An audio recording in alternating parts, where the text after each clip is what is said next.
You know that moment when you're trying to help your person with dementia and they just say no to everything?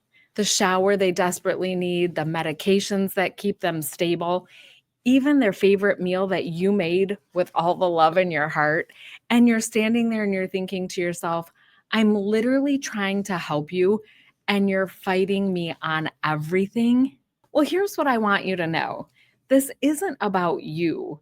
This isn't about your caregiving skills. And it's definitely not because your person is trying to be difficult. There are real deep reasons why someone with dementia says no to everything, even when it helps. And once you understand what's really happening, that's when everything starts to change. I'm Laura Wilkerson, nurse practitioner, and I've helped thousands of families just like yours walk this journey from every angle, from the ER to house calls, and I'm here to help you. Today, we're going to talk about the emotional and psychological reasons behind all of those no's and talk about how to maintain connection even in those most frustrating moments. And I'm going to give you some real strategies that honor your person while actually getting the care that they need. Because where the system leaves you out and causes that gap, I want you to feel confident in your caregiving and not defeated by it. I'd like to start by talking about something that most people don't realize. When your person says no to taking a shower or a bath, they're not being difficult. They're just super scared. I mean, think about it. Dementia steals so much: their memory, their independence, their sense of who they truly are. And then here comes another thing that they just can't control. That shower that we were talking about, it might feel cold to them. It might be confusing, or the situation might be overwhelming. That shower, it might feel cold. They might be confused by the situation or overwhelmed with all the options that you had given them. The bathroom that they're in might not look familiar to them anymore. And the person that's helping them, even if it's you, their spouse, or their family member, you might feel like a stranger in that moment. So your person is saying no because ultimately they feel they have no power left. I remember working with a family where the mom would fight tooth and nail every single morning about getting dressed, and the daughter was expressing how exhausted and overwhelmed that she felt. But when we began to look at it and realized mom was saying no because she couldn't figure out all the buttons or all of the zippers in her clothing, and her no wasn't out of being stubborn, the no was because she couldn't actually remember how to get dressed herself. And just like that family that I was working with, here's something that hurts my heart every time I meet someone new with dementia. The person that I see, your person, is watching themselves slowly disappear piece by piece. They know that there's something wrong with them, even though they can't particularly name it.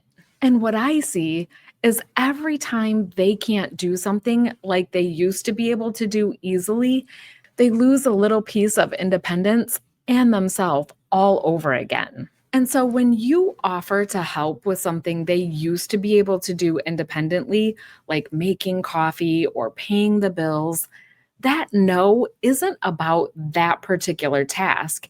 It's about the grief that they're experiencing. Because your person is grieving the person that they used to be. And your help, as loving as it is, as genuine and as pure as it is, reminds them of what they are losing. This is why I always tell caregivers, meet your person where they are, not where you think that they should be. If they can't make coffee safely anymore, but they want to try, maybe you make it together moving forward. Maybe you set up everything and let them push the button, because this way, it allows you to honor them where they are while keeping them safe. Which leads me to something that I see all too often, both in private homes and assisted living environments. What I'm talking about is when I see people trying to pack too much into a day because they want their person to be engaged at all times. But let me tell you what I see that happens when a brain with dementia has too much packed into one day. It becomes overwhelmed, it becomes anxious, and it feels like chaos to the person who's And it feels like chaos to the person with dementia. And their brain starts to go into protective mode, or sometimes it'll even shut down. So, when the grandkids are visiting and the television's on and someone's cooking dinner and you're trying to give their medication to them, for you, this is a normal family evening, but to them, it's sensory overload. So they shut down. They say no to things that they normally wouldn't say no to because they can't process all of these things all at once flooding into their brain. And I learned this lesson the hard way with one of my patients. Every evening was a battle: medications, dinner, getting ready for bed.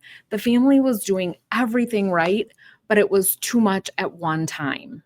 And when we simplified the environment and we slowed the routine down, those no's started turning into cooperation, not because we forced anything to happen, but because we made space for their brain to actually function and process the information. And here's something that you might not realize: your person might be saying no because they just literally don't understand what you're saying. Dementia just doesn't steal memories, it steals language processing and the ability to make sense of complex requests. So when you say, "Mom, it's time to take your shower so you'll feel fresh for your doctor's appointment tomorrow," they might only hear shower and tomorrow, and the rest of that all gets lost. And when they can't understand something, their safest answer is going to be no. This is where we as caregivers need to slow down and we have to become translators for our own family members. Use simple words, one request at a time, and give them time to process. So instead of explaining to them why they need a shower, maybe just say, "Let's go to the bathroom," because sometimes the less we say, the more they hear. Now, here's the thing about dementia that some families find hard to accept. Your person is losing control of everything: their thoughts, their body, and their environment. Saying no becomes their way of holding on to just a little piece of themselves still. And by sharing what I've learned, I'm hoping that you can implement this too. You can give your person control in small little ways that don't compromise their safety. Maybe they can't set up their medications and choose the right time and the right medication that they need in that moment. And maybe they don't know if they need a shower, but maybe they can pick out the washcloth or the soap. It's a small choice that makes them still feel independent and feel meaningful. Because when you give your person small choices within safe boundaries, those automatic no's start to soften because you're not taking away their power, you're just redirecting it. So now that you have all of this information, what do you actually do with it? How do you care for someone who says no to everything that they actually need? Well, first, I want you to just slow down. I know that you're tired and I know that you have a million and one things that you need to get done, but rushing, it just makes everything harder. Give your person time to process your request. Slow down and just give them a hot second. Next, make it about connection and not just compliance. Instead of saying things like, "You need to eat this food right now," try saying something like, "I made your favorite soup and I'd really like to have dinner with you this evening. Will you keep me company while I have some?" See, because you're still meeting their need for nutrition while honoring their need for connection and relationship. Third, I want you to pick your battles. Not every no is worth fighting over. If they don't want to change their shirt today or their clothes today, and it's not terribly too dirty or they're not smelly, maybe that's okay for today.